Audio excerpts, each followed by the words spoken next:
And good morning. Welcome to Your Vote Counts. I'm Scott Mitchell, and this is the Senate takeover of Your Vote Counts. Senator Darrell Weaver, Senator Julia Kirt in today, and we're going to talk a lot about the Senate this morning. Let's start with Senator Kirt. You're going to be the Democrat leader, I think, after Senator Floyd leaves, and the Republicans have picked a new leader on their side of the aisle who will be the pro tem. But let's talk about Senator Greg McCourtney.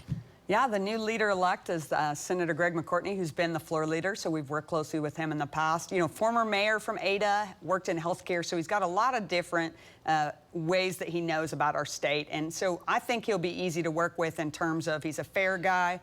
He wants us to follow the rules, and I think that's good for Oklahomans. I know my caucus stands ready to work on bipartisan solutions.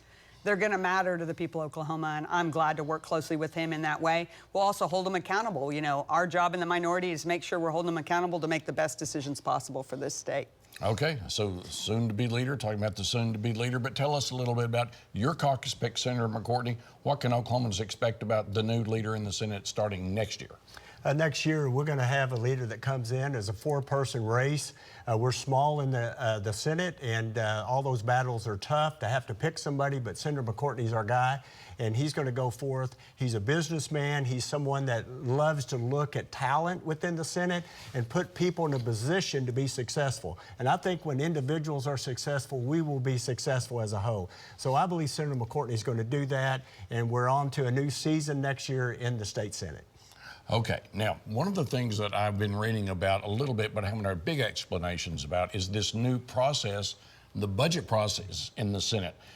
Maybe we take just a moment to explain to Oklahomans what is exactly going on with that new process.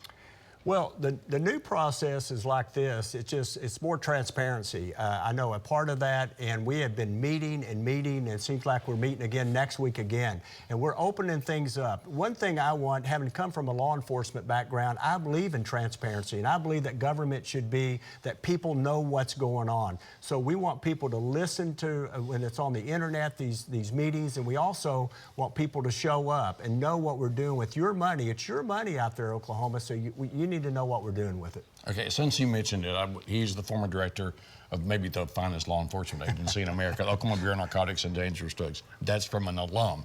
All right, now let's talk about that new budget process. The D side, maybe a little bit different take?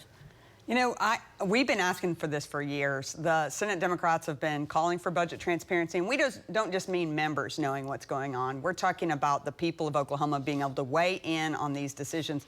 We've had a very good start. We had some very good meetings this week where we had honest, open discussion about what are our priorities as a state. And that's the kind of governance I think that people expect from us. So I'm optimistic. I know that in negotiations, sometimes those transparencies can break down, and I hope we can keep that principle of the people knowing what we're doing and why. Okay, and speaking of that process, we've been talking about tax cuts since before the flood, actually. It seems like there may be some movement on that. We'll talk about it when we get back.